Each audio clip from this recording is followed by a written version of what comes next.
はい、こんにちは。伊丹ローズガーデンの広沢です。今日はね、ショートムービーで葉っぱが落ちる原因、この時期バラバラね、葉っぱが落ちてきたりすることあるんですけれども、その原因がね、たくさんあるので、今うちにある株で様子見ていただいてご説明しようかなと思います。こちらがね、うどんこ病の病様ですね。まだ初期段階です。こんな感じで葉っぱがほにょほにょっとしたような状態になるんですね。一見するとね、まだこの段階ではあれなんか変やなっていう感じしかしないんですけれども、よく見るとこんな感じでもうすでに病様が白くなりかけてきてるんですね。ずーっとね拡大してみるとつぶつぶの胞子が出てるのが分かりますね。それでもね、この状態であればこれから消毒してね、白いのは拭けば取れますので、一旦ちょっと白くなってるところだけでもね、胞子の部分を拭き取って、白カビですからで消毒をしておくと、この葉っぱのほにょっとなったのはもう戻らないんですけれども、病気そのものは治りますね。これほっとくとね、花首のねちょうどつぼみが、ちっちゃいつぼみがついてきた頃につぼみのちょっと下がわーっとこう真っ白になったりしますのでね、うどんこ病はね治りますので、拭いたり消毒したりして治していけばいいですね。こちらはねコンテストセギュールです。30リッターの直径40センチの鉢に割ってるんですけれども、葉っぱが急にこう黄色くなってね、下から黄色になって半分ぐらいはもう紅葉しちゃってるんですけど、まだちょっとね休眠するのには早いんで、30リッターの鉢でねこれぐらい大きくなると土乾くのめっちゃ早いんで、水枯れをさせてしまったかなという感じですね。だから水枯れするとこういう感じで下の方から葉っぱ黄色くなってね、葉っぱ落としますね。もうこれからはねそんなにぐんぐんとは伸びないので、今あるね残ってる葉っぱを冬まで落とさないようにするしかないですね。これはテス・オブ・ザ・ダーバービルズっていう、イングリッシュローズつるバラなんですけれども、こんだけね葉っぱたくさんついてて水枯れしてなかったんでしょうね。もう10月の3日ですけども、シュートがまだ出て成長しようとしてますね。同じね30リッターの鉢なんですけれども、こんなに違いがあるもんなのかなと。これもそうですね。これはエグランタイン雅子さんですね。シュートを切って枝数増やして木立風大きいシュラブっていう樹形で売ってるんですけども、もう全然葉っぱ黄色くなってないです。ただねこれ秋剪定を8月の末ぐらいにしたんですけども、その時2番花までの葉っぱ黒点でもう全部葉っぱ落としたっていう状態でしたね。それでも1ヶ月ちょっとでここまで持ち直して、もう株元見えないぐらい葉っぱ茂ってますね。今年は全部上がってきた枝全部つぼみついてますね。ほぼねこの品種って春だけなんですけれども、今年は天候の具合なのか葉っぱ落としたからなのか分かりませんけれども、結構花芽ついてますね。黒点病、こういうのがね黒点病ですね。これ今のテスト・オブ・ザ・ダーバービルズの株なんですけれども、こういう感じでところどころね、こういう上の方でもねこういう汚いね黒い点々とかシミみたいなのが出るの、これ黒点病です。株元だけじゃ下だけじゃなくて全体的にちょっと古い葉っぱからはね全体的に出てますね。勘違いされてるのがね、土の跳ね返りで菌が飛び散って感染するって言われてるんですけど、そうじゃなくって空気中にね黒点病の菌糸、糸状菌って言って、カビ菌ですねの胞子が漂ってるんですけれども、それがねこの黒い点から胞子が出るんですけども、それが葉っぱが濡れた状態が6時間以上、だいたいおおむね6時間以上続いた状態になると菌糸伸ばしてね、で葉っぱから侵入してくるっていうのが感染メカニズムなんで、下から感染するんじゃなくって、うちは毎晩夜露が降りて朝までびちゃびちゃにね雨降ったみたいに、もうこの時期毎晩濡れてるんで、もう全然上の方でも平気で黒点出てますね。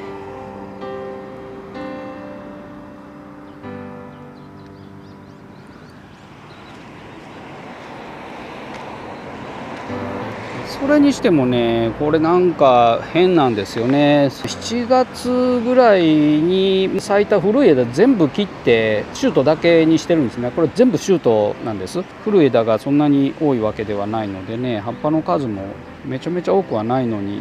水枯れしちゃったんですかね。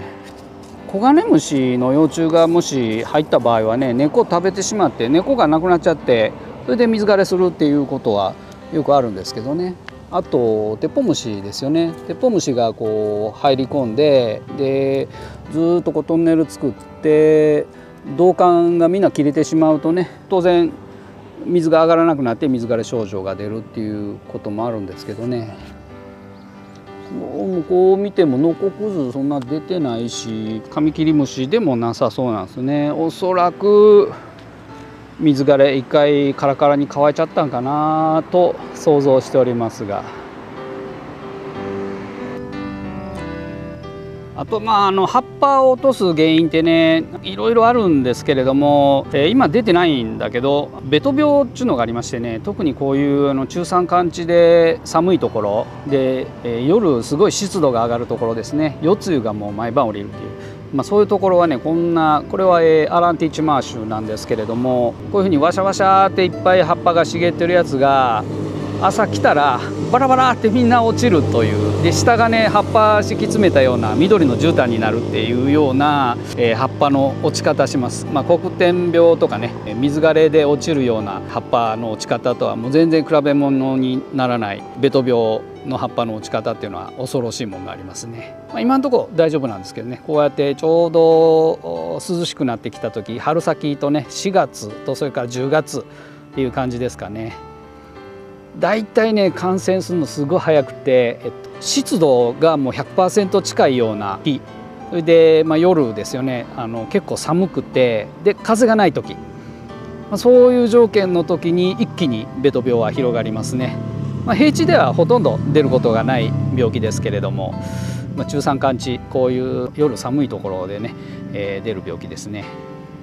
これがねウォンカっていうちょっと変わったね茶色のカップ&ロゼットの花咲かす品種なんですけれども、めっちゃめちゃ樹勢が弱くてなかなか育たない、すぐ花が咲いてね、花持ちがめちゃくちゃいいんで、もうずっと花咲いてて全然育たんいうようなちょっと面白い品種なんですけども、1ヶ月ちょっとピューと新芽が伸びて、ここまで伸びたんですけど、全部ブラインド、これはね全部ブラインドで葉っぱの色がね黄色っぽくなってきてるんですよね。おそらくですけど株めちゃくちゃこれちっちゃくて、鉢もちっちゃいんですけど、それでも下の方を見てみるとね、もう黒っぽい色をこの隙間から見るとね黒っぽい色になってるんですよね。もしかしたらこれ根腐れしてるのかなという感じですね。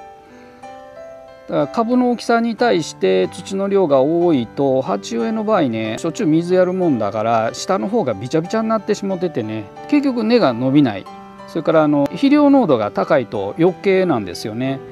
だから肥料濃いと、細胞膜のね浸透圧逆視になってしまって水が上がらない、で水枯れ症状出るっていうようなこともありますんで、この土に関してはほとんど肥料入れてないんで、肥料あたりっていうのは肥料が濃いってことはないと思うんで、おそらく根腐れかなと思いますね。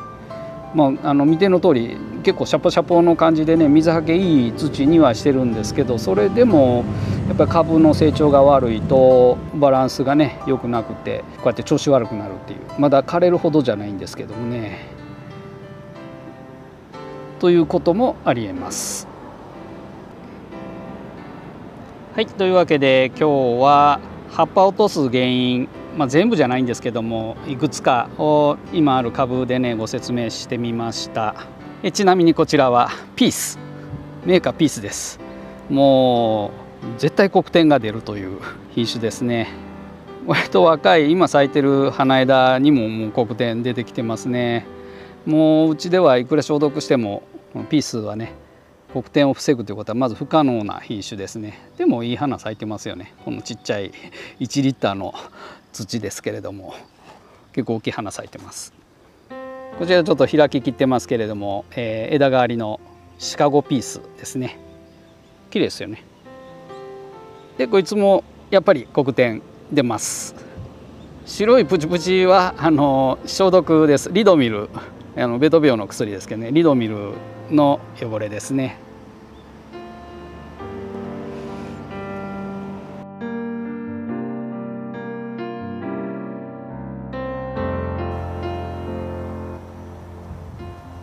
瀬原園のちょうど東側はこんな風にね、落差が14メーターある土手になってまして、ちょっと小さい川がね流れてます。でその向こうは田んぼになってましてね、この環境からすごい湿気が多いんですよね。湿度が普通の平地よりは上がってると思いますね。でこんな感じでね、東西南北に開けてるので風もものすごく強いんですね。この土手のね一番端っこにこんな感じで野原を植えてあります。巨大な株になってますけど、スタンダードローズを作るための苗木取り用の株なんですけれども、今年はね初めてベト病が出まして、基本ほとんど消毒してないんで黒点はね出ることあんまりなかったんですけども、もうね10月の26日で実がもうたくさんなってるんですけどね、これから想像していただいたら花いっぱい咲いたんですけども、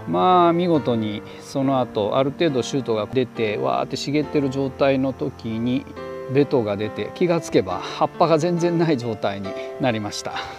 ここ来た時にね、井戸ユンボで掘った井戸なんですけどね、こんな感じの貞子の井戸がありますが、土手の下にあってね掘ってもらいまして、すごい水たくさん出る井戸なんですけども、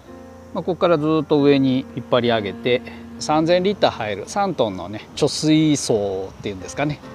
水溜めとくところですね。2メーターぐらい上げてあるんで、それをポンプでまた出して水やりに使うんですけどもね、